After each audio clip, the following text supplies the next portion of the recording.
Welcome back to the Carolina Beat. I'm your host, Christina Dees. Well, today we are in Robeson County at Robeson Community College, and I'm here with Patrick Jakes, Program Director. Patrick, what types of degrees can students earn here through the Early Childhood Education Program? We have two main degrees here for the associate degree. The first one is Early Childhood Education, and then the second is the Teacher Prep Program. The Early Childhood, it leads into a career in early childhood development. Basically, our students would finish this program and go directly to work, or we do have a articulation agreement with UNCP and some other universities if they decide to continue their education in that field. Whereas the Teacher Prep is the first 2 years of your four-year degree. It prepares you to go into the field of education. So you get a start here. We have a lot less tuition costs here. You get your 2 years and then you transfer to a program such as UNCP. Well, perfect. So I was going to ask you next, are there certificates available? Yes, ma'am. There's actually, I had to write them down. So there's a couple different certificates. There's an administration certificate, an associate certificate, preschool certificate, an associate in CTE, or career and technical education certificate, and then an infant toddler care certificate that we also offer with that program.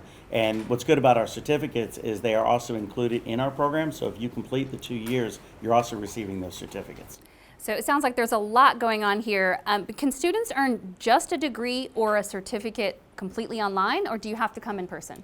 A lot of our classes are in person in this program. We do have quite a few courses that are online. It would just depend on which class it is. So some of them are online, some of them are what we call a hybrid or blended, where partially online, partially in class, and then some are face-to-face. And where do students typically go to work once they complete this program? Most of our students stay here in the county.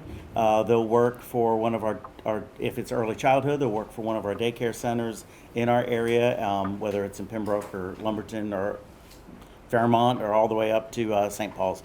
So they usually are working. Most of our students, they have to do what we call a work-based learning program, so they have to spend time in a daycare facility while they're getting their degree. A lot of those folks will stay right there and continue working full-time once they finish the degree. Yeah, and I know job placement is challenging these days, so that's nice that you offer that. Well, tell me about the teacher preparation degree. How is that different from the other options? Teacher prep degree is basically getting students prepared for that teacher education. It doesn't matter what field they're going into, not necessarily early childhood.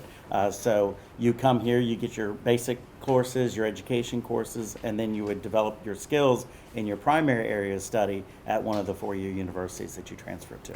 Well, I'm here with Michaela Norton. She's a second-year student here at Robeson Community College, and you're in the early education program. Yes, ma'am. Tell me about your experience with the program. So my experience began a couple of years ago while I was walking around campus. I initially started here with social work. I was undecided about the field because I had got a touch of it and really didn't like it. I came in contact with the late Mrs. Debbie Lowry, and she invited me here just to see the room. And of course I fell in love because it was something dealing with children. I absolutely adore spending time with kids, and that's where my experience began to take off. And so what would you like to do with your degree once you graduate? Eventually, I do want to own my own daycare system and then go from there and go to UNCP for elementary education. What would you say is your favorite part of this program? The instructors are one of the most magical things that happen here. They take a lot of one-on-one time with you and really get to know who you are personally, and I really love that. Yeah, that's really important. So tell me, what does it feel like when you're in the room with all these beautiful kids, and I saw you reading a story to them? What does that feel like to you? It warms my heart Yeah. just to see them happy and know that that's where I fell in love with it at. Maybe I'll make their mark. Aw, do you all love Miss Michaela? Yes. Well, what would you say to someone watching that might be interested in just pursuing further education, maybe in early childhood? Don't think, just do. You'll love it. And don't forget to ask about free tuition. Thank you so much for watching. We'll see you next time right here on the Carolina Beat.